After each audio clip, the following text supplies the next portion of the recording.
She had not spoken a single word in 312 days. The vampire king, who had conquered nations and outlived empires, stood outside his daughter's bedroom door like a beggar waiting for a scrap of bread. His hand hovered over the wood, trembling.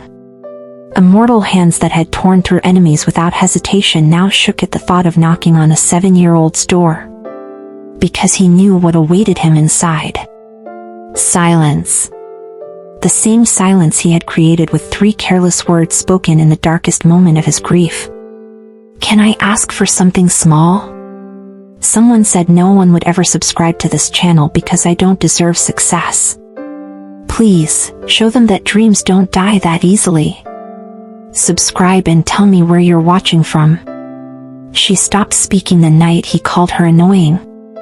He thought it was anger. It took him 400 years to understand it was heartbreak. The moon hung over the kingdom like a cracked plate, spilling light into the endless corridors of the glass palace.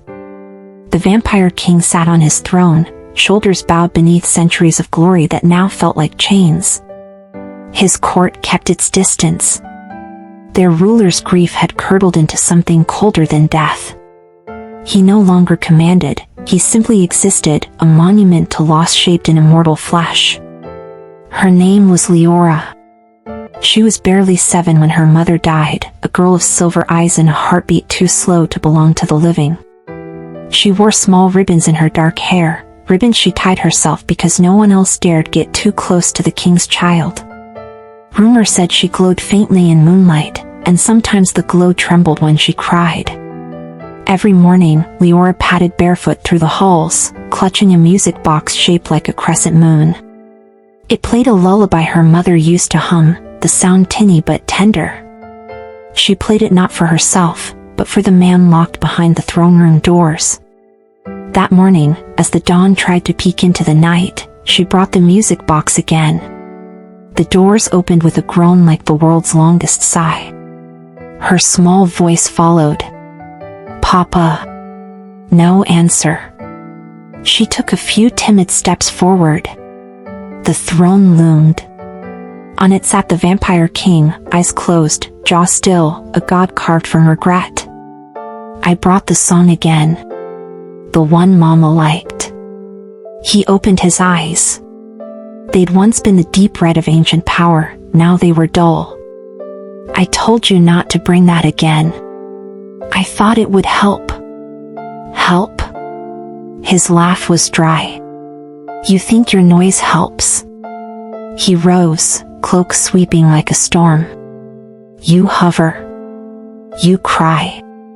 You ask questions. You suffocate me."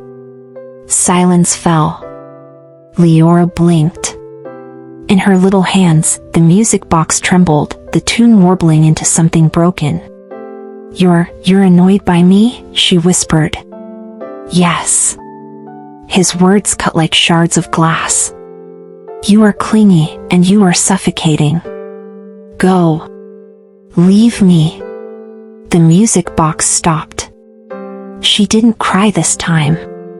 She simply turned and walked away, each soft footstep a goodbye she didn't know she was giving. The next sunrise came, but Leora's voice did not. Days turned to weeks. The halls grew quieter. Servants whispered that the king's daughter had gone mute. He told himself it was a phase, that she would speak when ready. But something inside him twisted each time he saw her tiny silhouette move through the corridors, the music box still in her hand, her lips closed as if the world had stolen her sound. He heard the echo of her silence more sharply than any scream.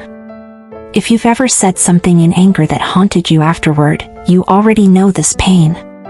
You can't take the word back.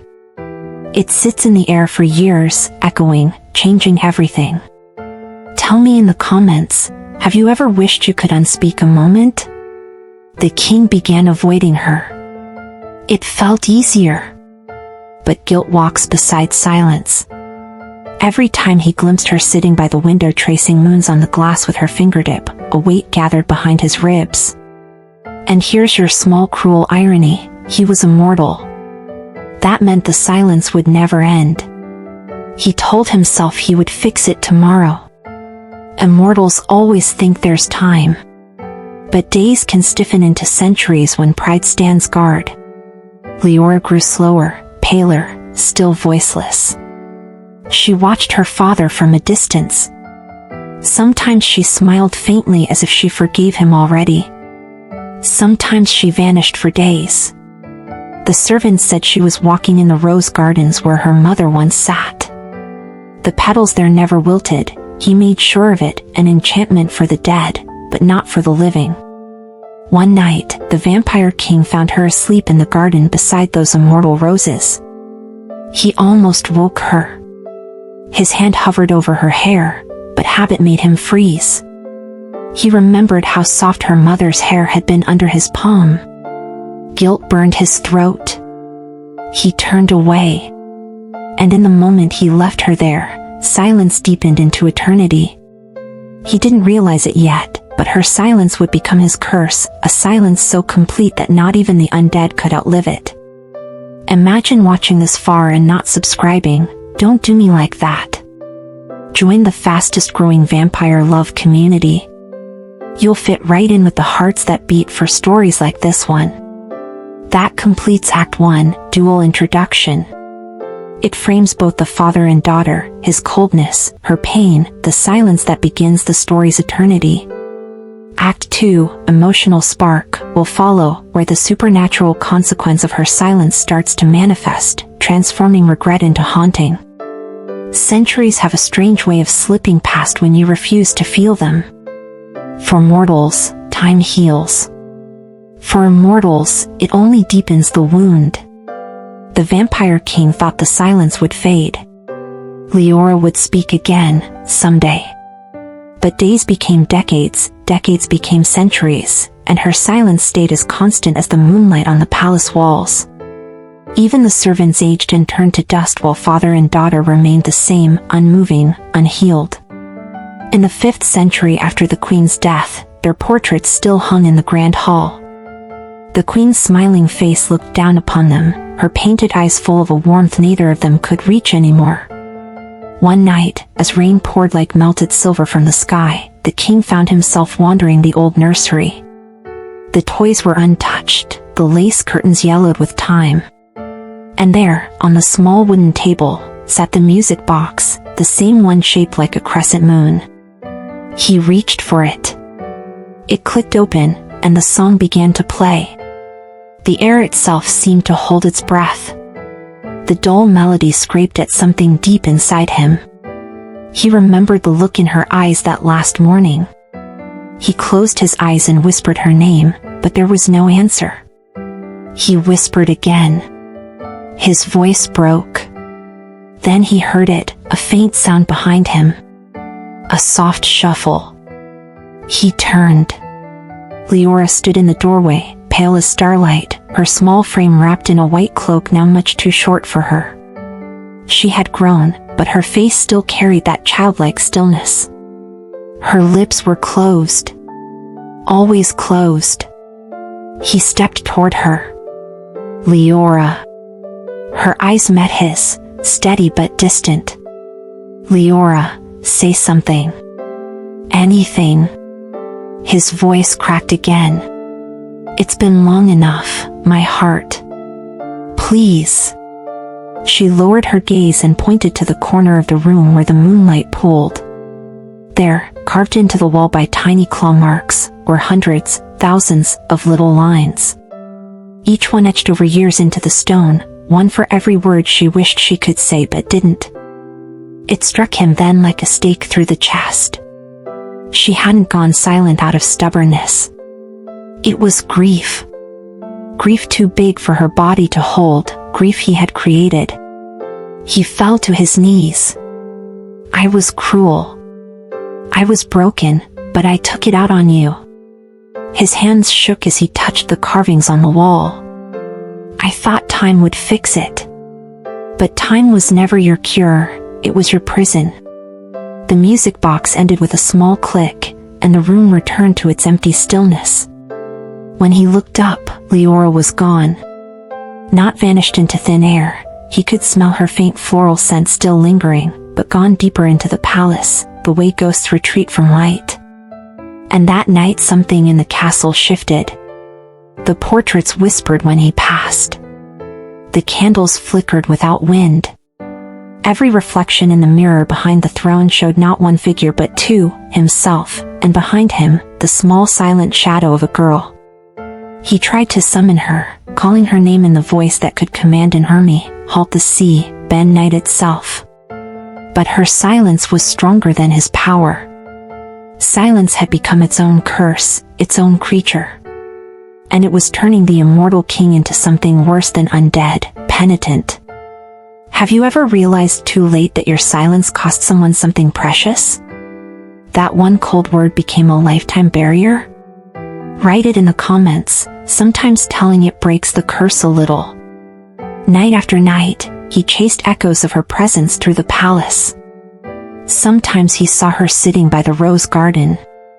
Sometimes, translucent behind the frosted glass. Never speaking, never aging, always watching. The kingdom began to crumble. The servants fled, the guards aged and died. Only the two of them remained, timeless and wordless. The vampire king sealed the castle to the world. His screams were heard by no one. And then came the first supernatural sign that this silence was more than sorrow, it was magic. 1,000 bats circled the tower that night, screaming in strange harmony, forming the shape of a crying child in the sky. The air itself trembled. The king knew the silence had turned into a curse fueled by heartbreak and bound to their bloodline. He went to her chamber door. On the other side, she sat rocking the music box, her face faintly lit by moonlight. "Leora," he whispered through the wood. "I will never leave this door until you forgive me." The clock ticked. Rain fell. She never answered. He stayed 3 nights, 3 weeks, 3 months. He never needed food or rest. Still nothing. Only the steady sound of the music box. Tick, tick, tick. That's how eternity sounds when it's punishing you gently. You've made it this far, my night dweller. Don't break my dark heart by leaving without subscribing. I spend hours breathing life into these cursed tales for you. Join our vampire love family. Tell me in the comments where in this wide world you're listening from, and let's haunt eternity together. It's strange how even eternity can feel too fast when you're running from guilt. The Vampire King began keeping himself busy, rebuilding the southern wing of the palace, hosting imaginary councils to phantom nobles, commanding no one in empty halls. He convinced himself that purpose could fill the silence. But silence, when born of love, is clever. It waits. It listens. And every echo in those marble corridors whispered her name. Leora still walked the palace grounds like moonlight in motion, forever calm, forever silent. The servants who dared remain swore they saw her reflection in mirrors without her being in the room, or the shadow of a small child clutching a music box whenever the king passed. He laughed it off at first, a tired, rough sound that no longer frightened anyone. "Just memory," he muttered. "Just punishment enough." Late one evening, he stood by the balcony overlooking the blood-red forests his kingdom had guarded for centuries. The sky had long forgotten the color of dawn. His realm was trapped in perpetual twilight, a mirror of his own heart. His hands gripped the railing until the stone cracked under his immortal strength. "I am king of everything under night," he said to no one. "And yet I can't command one word from my own daughter." The wind carried her faint scent, wild roses, the last smell her mother left behind. He closed his eyes and for a heartbeat, imagined he heard footsteps behind him. When he turned, there was only the rustle of curtains and the sound of a music box faintly playing somewhere distant. That night, he left the throne room and walked toward the rose gardens, where rumor said Leora often appeared. The moon was high, petals shimmered like scattered silver coins. And there she was. Her small hands touched the immortal roses, each flower forever frozen in perfect bloom. "Leora," he called, softer this time. She didn't move. Her hair lifted slightly with the breeze, and her gaze remained on the flowers. He took a few careful steps closer, half fearing she'd vanish like mist. "I told myself I didn't need your voice," he said. "That I'd learn to live without it. But the truth is, his voice broke. I hear it anyway. Every night, in my head. You were right. I'm the annoying one. The clingy one. The suffocating one." Her stare flickered, maybe surprise, maybe sympathy. Or maybe nothing human at all. She turned and walked deeper into the garden. He followed, unconsciously, always a few steps behind. She led him to the farthest corner of the garden, to a fountain long dried where the queen's favorite stone bench stood. There she sat and placed the music box beside her, turning the crank once. The first few notes trembled through the still air. "You torment me." His words came out low, trembling. "You think this punishment will make me better? You think silence will fix what shouting ruined?" Still no reply. The fountain reflected the moon, silver ripples passing through a basin that held no water. And just for a moment he saw her mother's face in those ripples, gentle, forgiving. He shut his eyes hard. "You're not real," he hissed. "This silence isn't real." Denial soothed him for an instant, but only an instant. Because when he reopened his eyes, Leora was gone, and in her place sat only the music box. The melody had changed its key, higher, haunted, but beautiful. He picked it up, opened it, and found inside not the gears he remembered but something new, a folded petal of black rose, and underneath it, her name carved in ancient vampire script along with the word forgive. A mix of fear and hope hit him at once. Forgive? Did she forgive him? Or was she waiting for forgiveness? He pressed the petal to his lips. It tasted of dust and regret. He sank against the fountain, the music box humming against his chest, and told the night a truth even his cruel heart could barely admit. "I deserve this. I made a child afraid to love." The words cost him more than any battle wound ever had. The garden listened. The stars above flickered like eyes too old to cry. A single immortal rose finally wilted. Sometimes the first step back toward someone is admitting you don't deserve them, yet you still crave their mercy.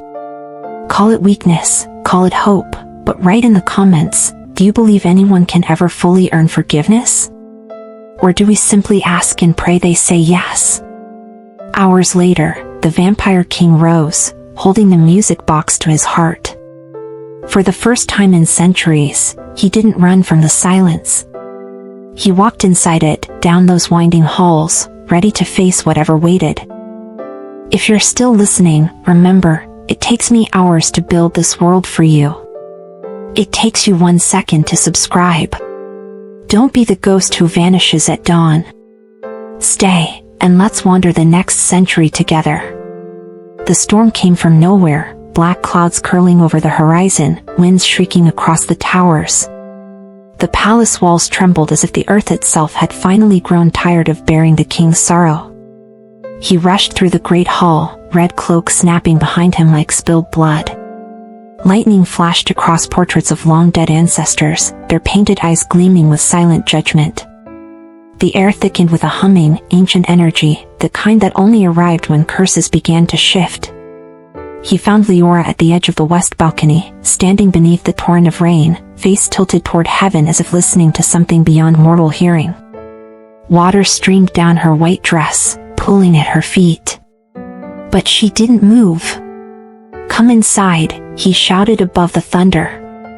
"You'll be swept away." Of course, she didn't respond. The wind snatched his words and threw them back at him. He crossed the balcony and seized her wrist, cold, small, fragile, but real. The moment he touched her, lightning struck the palace tower behind them in a roar of light. Stone shattered. Fire burst through the stained glass dome above the throne room. he pulled her inside as debris and rain crashed around them. The silence they'd shared for centuries was torn by destruction. For the first time since her mother's death, they were trapped together, cornered by the storm, with nowhere to run. The flames grew fast on the velvet drapes, snapping like angry tongues. He lifted Leora in his arms, her light body trembling against him. Her eyes met his for a fragile instant. Something flickered there, deeper than fear. Was it trust? Or resignation? He carried her down into the hidden catacombs beneath the castle, the ancient chambers no servant dared enter. The air there was cool and heavy with the scent of dust and stone. He set her down carefully. The walls closed them in, two souls unable to escape each other anymore. For the first time in 400 years, he didn't speak commands, he pleaded. Leora, if this storm takes the palace, then we are all that's left. Just you and me. I cannot bear your silence anymore. Her eyes softened, but she said nothing. She reached into her cloak and took out the music box. Without breaking his gaze, she cranked it once and held it out between them. The melody began, soft and eerie, echoing against stone. Thunder rolled overhead, dust falling from the ceiling in thin gray spirals. The music box glow reflected off her pale fingers. She pushed it gently toward him. I don't want this, he whispered. I want you. He tried to take her hand, but she pulled back, pressing the music box to her chest. Her silence screamed louder than any words could. Guilt, deep and jagged, tore through him. If the storm above swallowed the world, he thought, it would only be justice. Then, unexpectedly, she placed the box between them on the ground. Its lid fell open wider, and inside he saw something glimmer, a droplet of bright crimson, pulsing faintly like a heartbeat. He frowned. What is that? She looked at him, eyes wide as moons. Then she pointed at his chest. He touched the old scar over his heart. The curse of his line, the mark of eternal life. My blood. The box pulsed again, the light beating faster. A shiver ran through the stones beneath them. The storm wasn't just weather anymore, it was connected to her silence. Her pain had woven itself into the fabric of their world, and the world was unraveling. He dropped to his knees beside her. Listen to me. The curse isn't yours, it's mine. You trapped yourself in silence to protect me, didn't you? So I wouldn't destroy myself after your mother died. She looked away, but the way her fingers tightened around the box was answer enough. Lightning boomed above, louder, closer. The palace groaned. He caught her hands again. Then let me do the speaking now. Let me be the one who fixes what I broke. You have given me centuries of silence. Let me fill it with meaning. Her shoulders shook. A tear slipped down her cheek, a tiny, perfect thing, glimmering like liquid diamond. He brushed it away, his immortal flesh smoldering where her tear touched him. Her grief burned like sunlight. But he didn't move. He just knelt there and said quietly, I will never call you suffocating again. You are the breath I never deserved. For the first time, her lips trembled.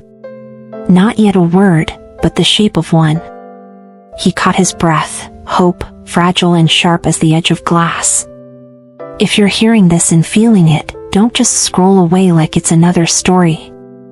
I build these worlds so you can feel less alone inside yours. One click, subscribe, and you keep this tiny corner of eternity alive. The thunder subsided into low rumbling. Around them, firelight faded into embers. The music box fell silent but didn't close. It glowed faintly in their joined hands. The floodwaters roared somewhere far above. The storm had destroyed everything superficial, walls, towers, pride, but left them here, side by side, in what mattered most, a forced closeness neither could undo. For now, they could only wait. And waiting together, after centuries apart, already felt like rebirth. Below the ruined palace, the torches flickered back to life one by one, not from any visible flame, but from a deep, ghostly luminescence that curled upward out of the walls themselves. The corridors began to whisper. Not words, not language, but fragments of memory, laughter, crying, lullabies carried through centuries of stone. The Vampire King looked around, chilled though no wind touched the catacombs. "This place remembers," he murmured. Leora stood beside him, still clutching the music box, her silver eyes reflecting the faint violet light. She pointed toward the far end of the hall. At the end, a single door waited, carved with the crest of the bloodline, its surface etched with roses and tears. He hadn't been here since the Queen's funeral. He reached for the door. "Why bring me here?" Leora didn't move. She only tilted her head, as though listening beyond the silence, to something deeper. When he opened the door, the scent of lavender and blood hit him like a wave. A stone bed lay in the center, where the Queen's body had once rested before its burial. Her crown, now tarnished, still sat beside it. Every immortal keeps a secret chamber, but few dare to return to it. This was the place he buried the last trace of his humanity. He stepped forward with halting steps. "I swore I'd never come back." Leora walked ahead of him. Her small hand set the music box upon the stone slab and turned the tiny dial 3 times. The melody didn't come immediately. First came her mother's voice. A memory, trapped in song. "My love," the voice whispered, soft but clear, "if grief should take me, promise me you will not bury your heart with mine. Promise me you'll love her twice as much to fill the absence I leave behind." The Vampire King froze, his throat twisting. It wasn't possible, the Queen had been dead for centuries. But the voice continued, smoother now, stronger, as if the air itself recalled every inflection. "If she clings to you, remember, she carries my heart. Don't call her too much, because she'll only ever be trying to remind you that I was here." He sank to his knees. "Stop," he whispered. "Please." But the voice did not stop. It grew stronger, clearer, until it filled the crypt with warmth. When it ended, the lid of the music box clicked shut by itself, and the silence that followed felt merciful again. He lifted his gaze to his daughter. "You remember that night, don't you? She was dying on this bed, and his words broke. I couldn't stand to see her fade. So I turned cold, turned to stone. I thought if I didn't feel, I wouldn't break." He laughed once, bitter, hollow. "And in refusing to break, I shattered you instead." Leora looked down at him, her small frame shaking with soundless sobs. Then, slowly, she reached for the music box and held it out to him. He understood now. She hadn't just kept her mother's lullaby alive, she had kept her mother's last words inside her silence. Preserving them. Guarding them. So he could hear them when he was ready. When he was human again. He took the box and pressed it to his chest. "Your mother gave me her love. You gave me her forgiveness. And I gave only silence back." He reached for Leora's cheek, brushing away a tear that glittered like morning dew. "Your silence is no curse, it's grace. It kept her alive all this time." Thunder rumbled distantly, as though confirming it. Dust fell from the ceiling of the crypt. Somewhere far away, the storm had begun to ease. "Leora," he said quietly, "I understand now." Her lips trembled again, tiny motion, barely perceptible. Sound wanted to come, but centuries of silence held her back. He leaned closer. "It's all right. No one will ever call you too much again. Not even me." Her eyes softened, wide with hope, sorrow, and a spark of something new, relief. The music box began to wind by itself, playing her mother's song again, but slower this time. The stones themselves seemed to hum, pulling their energy toward the child in gentle waves of light. She blinked, choking back tears. Her small hands reached for his. Their fingers met, pulse to pulse, cold on cold. From deep within the catacomb, the queen's voice sighed once more, fading like a candle's flame. Forgive each other, that's how immortality ends. Even an immortal can feel something break and heal at once. It's what makes eternity bearable. If you've come this far, you already carry pieces of this story too. Let me know in the comments, who do you need to forgive? And while you do, make sure you subscribe, because I promise, this channel will always give you stories that help your heart remember how to feel. The king rose then, the music box silent in his hands. The crypt no longer felt like a tomb, but a womb, a place where something better might finally be reborn. He turned to his daughter. Come. I think it's time we leave this place together. And she followed, for the first time in centuries, willingly, steps light, shoulders unburdened, up the spiral stair. They emerged into the night. The storm had passed, leaving behind rain that shimmered like tiny stars falling upward. The palace stood quiet beneath a bruised violet sky. Rain dripped from the shattered roof, falling into endless puddles that mirrored the wreckage. But amid the ruins, life stirred again. A silver mist curled through the corridors, warm with something that almost felt alive. They walked together through the grand hall, father and daughter illuminated by the ghost light still clinging to the torches. Where once paintings judged him, now they merely gazed, eyes hollow, but calm. Every footstep echoed strangely, two sets of sound where there had long been only one. The Vampire King noticed the difference first. He stopped, half smiling. It's strange, he said softly. I forgot how it sounds when footsteps don't echo alone. Leora tilted her head. Her tiny smile was nearly invisible, but they're all the same. He caught it, and his heart tightened. That's it. I remember that smile, he said. You used to do that every time your mother scolded me for being proud. He lifted his hand, gesturing toward the window. She used to say I looked too serious to be someone loved. Maybe she was right. For the first time, Leora's laugh came, not aloud, but silent in her eyes, rippling like starlight. She looked up at him with a softness that carried no bitterness, only weary affection. They moved through the debris together.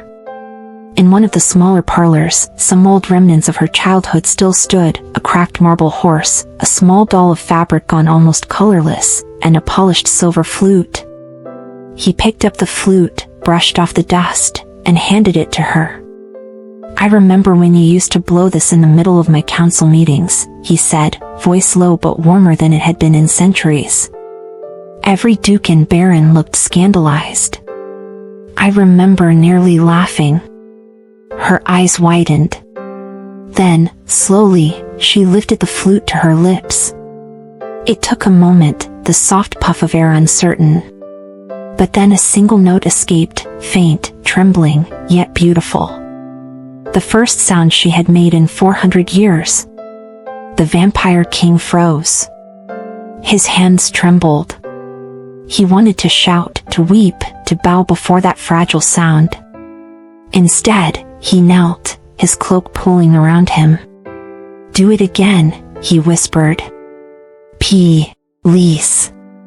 She lowered the flute, eyes glistening, and shook her head. One note was all she dared. He smiled through tears he hadn't shed in ages. One note is enough. They went on, together, exploring what remained. They found the library, half-burnt, the great table split in two. He lifted a book from the ashes, a family record, the kind he once used to track every noble's bloodline. He turned the pages until he found one name written in golden script, Leora Elenin of the Moon Courts. He brushed the soot away. I never gave you a title, he said. I was too afraid that loving you meant betraying her memory." Leora's expression softened. She stepped closer, touching the golden name in the book's center. The faintest breath escaped her lips, like wind on glass. He thought he heard it, the ghost of a word. "Papa." The hall fell utterly still. He stared, his entire body trembling. "Say it again," he gasped. But she pressed a finger to her lips, shaking her head.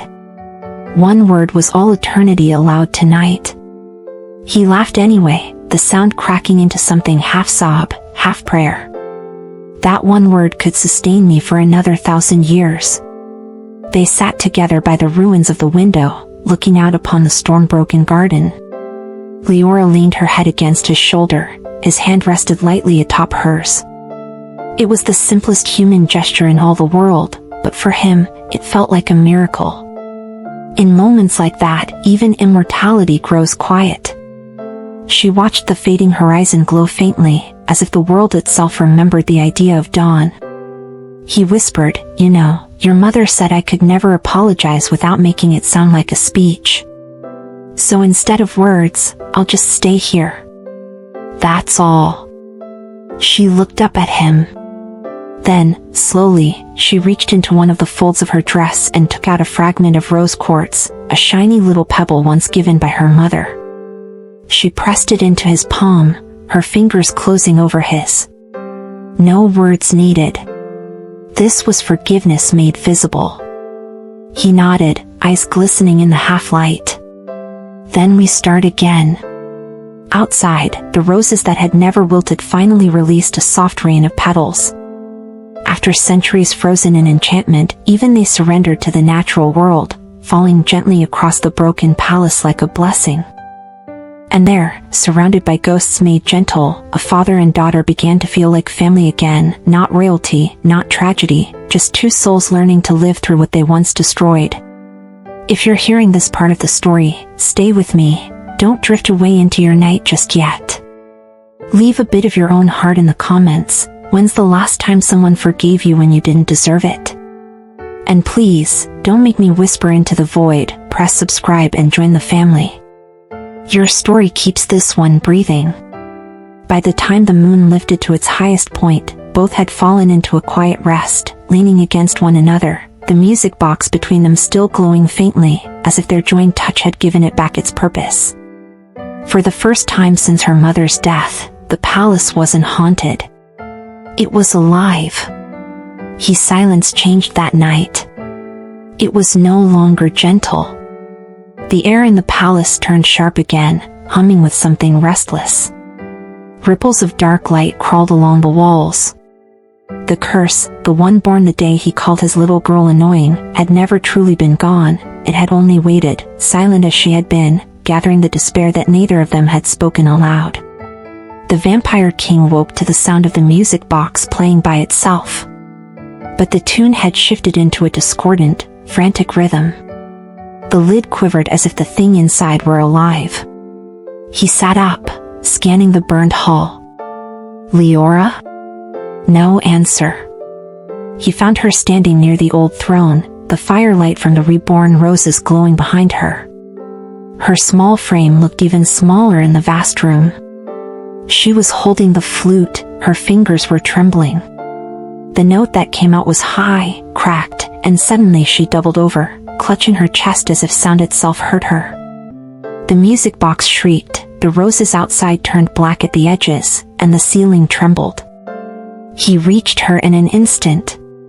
"Leora! Stop! Don't!" She looked up through tears, eyes wide with something like panic. Another sound escaped her lips, a ragged, half-spoken fragment. A word he couldn't understand. Then he saw what was happening. The curse wasn't only tied to her silence. Breaking it meant unbinding everything the silence had been holding back. Centuries of grief. His cruelty, her despair, her mother's lingering spirit, all of it surging through a child's fragile body. He seized her shoulders. "You don't have to save me this time. Enough." The floor cracked under them. The stained glass above the throne shattered, raining shards of crimson and gold. A harsh light poured through the palace, wrapping them both. Her mouth opened as if to speak again, and then she screamed. The first true sound from her throat in 400 years was agony. He covered her with his cloak, pulling her into his arms, whispering desperately, I'm here, my little star, I'm sorry, I'm here. Her shaking slowed. The glow dimmed, leaving embers of soft silver in her hair. When she finally looked up, her eyes, once as pale as frost, blazed scarlet. Her voice came, weak but clear. It hurts less when you hold me. He caught his breath. Talk, don't stop anything, I need to hear you. Her hand pressed against his chest. It wasn't your anger that cursed me, she whispered. It was your silence after. He almost dropped her as those words pierced through him. Every moment he had spent pretending not to care, pretending strength, was what had built this prison both of them lived in. How do I fix it?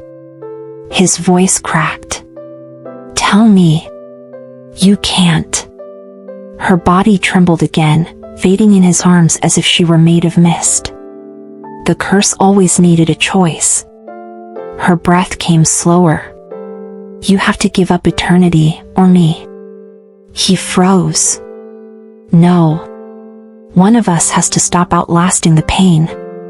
It was the cruelest truth. His immortality was what kept her silence tied to the world. The grief could only end when one of them learned to let go, forever. She closed her eyes. Papa, let something end.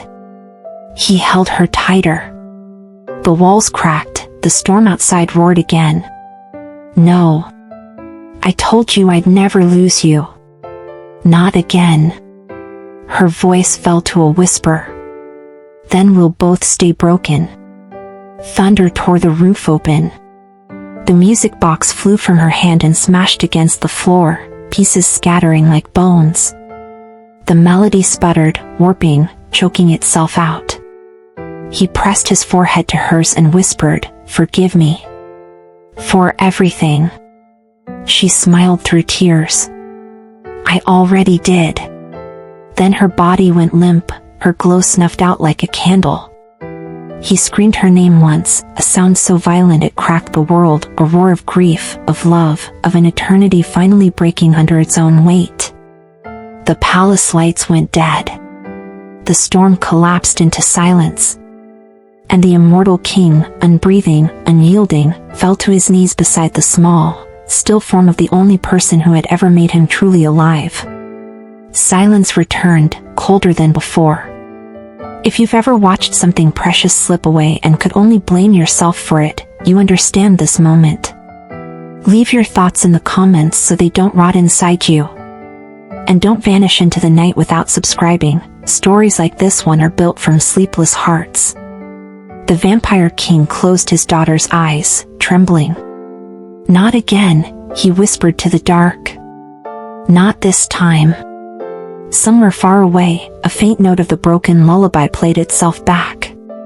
He lifted his face to the moon and whispered, take me instead. And for the first time, the silence answered. The palace lay torn open to the night. Smoke drifted upward into the ragged sky. Every sound had gone. Even the storm dared not speak. He still knelt beside her. She looked almost asleep, her small fingers curled as if still clinging to the flute. There was no pulse, no breath, only stillness. But something in the stillness breathed through him anyway. He had spent 400 years mastering denial. Immortality had been his one true companion, power, his armor against feeling. Now both felt useless. The weight of eternity pressed behind his ribs until it hurt. He lifted her again, carried her through the corridors one last time. Each step echoed like a heartbeat he no longer deserved. At the ruined fountain where he had once found her as a child, he stopped. The stone seat was cracked, the roses burnt to ash. He set her down gently and touched her hair. "You always found beauty here," he said softly. "Even after I ruined the world for you." The air stirred. Somewhere, faintly, her mother's voice moved with the breeze, "Let something end." He looked up at the endless night and said aloud, "If eternity means this, I refuse it." His hand found the half shard of the music box still glowing faintly.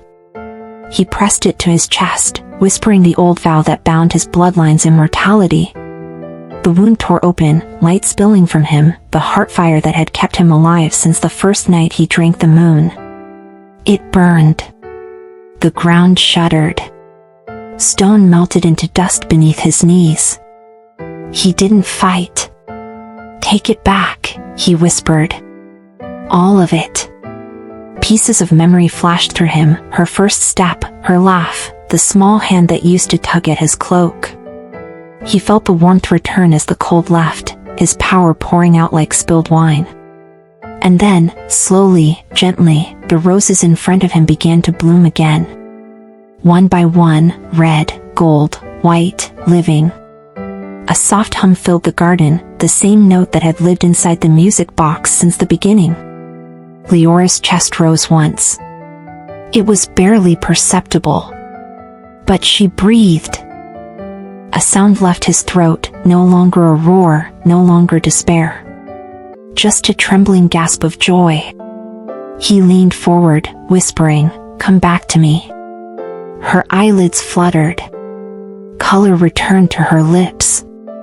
The faintest whisper escaped her, "Papa." He laughed through his tears.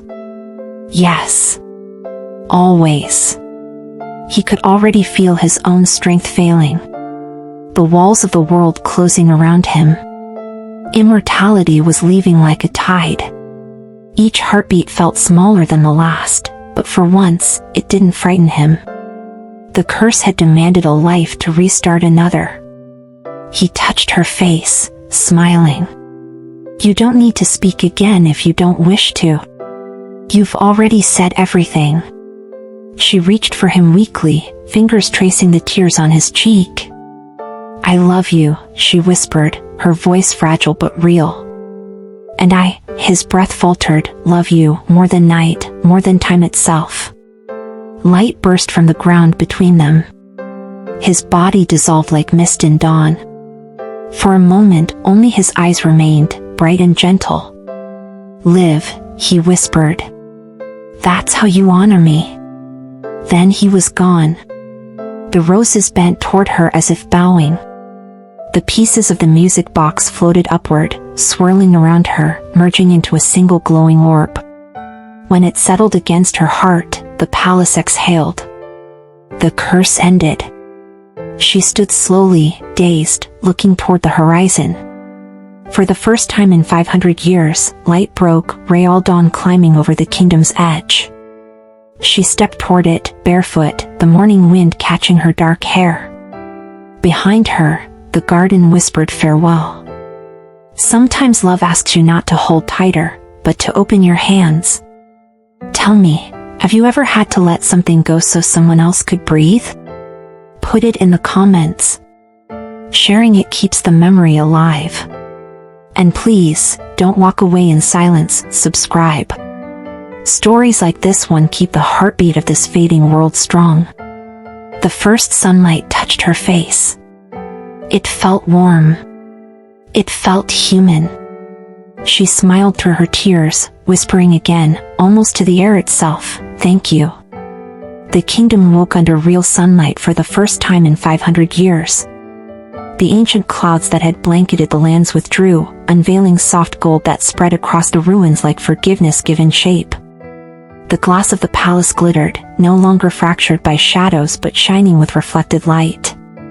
Birds that had once fled the hush of the cursed realm returned, their calls bright and strange to the ears of those who had long forgotten mourning. In the heart of the garden, where no flower had ever wilted until the curse broke, Leora knelt among the blooming roses. She traced one with a finger, marveling at how petals could tremble between creation and decay yet still choose to open. The music box rested beside her, whole again, reinvented by the magic of her father's sacrifice. Its surface had changed from silver to warm white, etched with the simple words, "Live, my daughter." She wounded it once. The song drifted into the air, as soft as breath. It no longer hurt to hear. The melody no longer carried ghosts but a heartbeat. Leora looked up. The wind caught her hair and carried with it a faint shimmer, tiny motes of red light that danced upward, spiraling toward the sun as if answering his last command to live.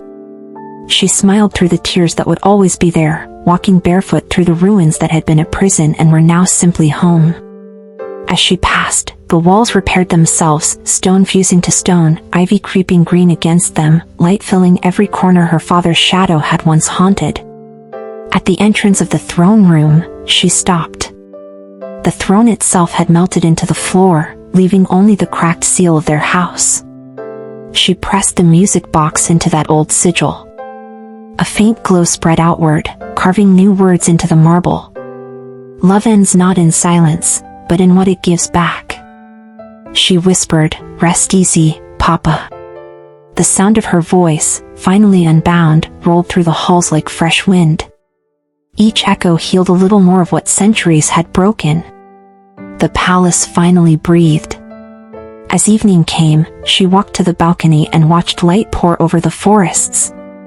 Far below, people were gathering, humans and vampires both, blinking up at dawn, remembering legends of the vampire king who had sacrificed eternity to make morning dawn again. They would speak his name with wonder, not fear. She laughed quietly, a small, sweet sound. "You got your legend after all," she said to the air. "Just not the one you expected." Behind her, the roses rustled, as though something unseen had smiled. Leora set about rebuilding her father's kingdom, not in his image, but her own. The halls would be filled with music now, the council tables replaced by gardens, the archives of blood by schools where both races would learn from each other. Time moved differently for her. Days arrived. Nights softened. She grew. Every year, on the anniversary of the dawn, she wound the music box and listened to its song.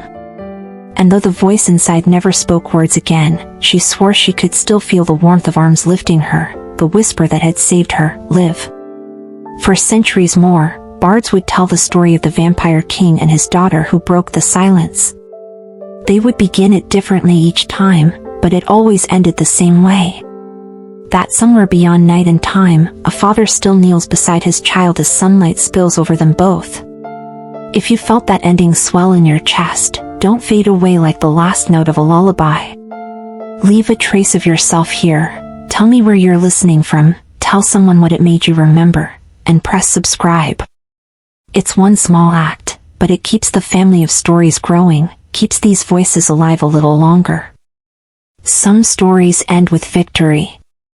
This one ends with peace. And in the quiet that followed, the world learned to breathe again.